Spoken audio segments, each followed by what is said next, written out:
Huh. Limitation breeds creativity. I don't When remember we assign this. ourselves a limited rule set, for example, only tracing the input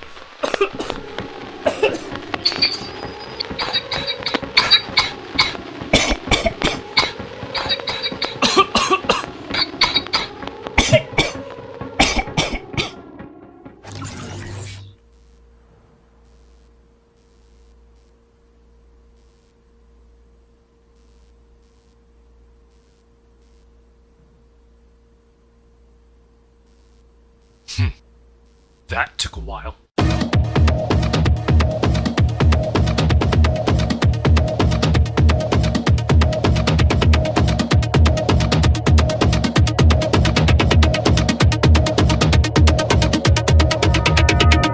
Imagine a creative process by which there are no rules.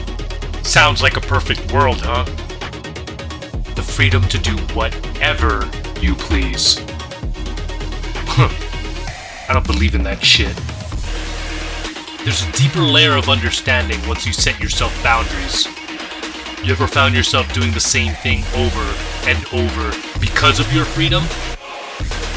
Even the sky is a limit. You set yourself rules to explore all their possibilities. You don't see it? It's the rules that become the playground, because it's limitations that breed creativity.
Sup, by the way.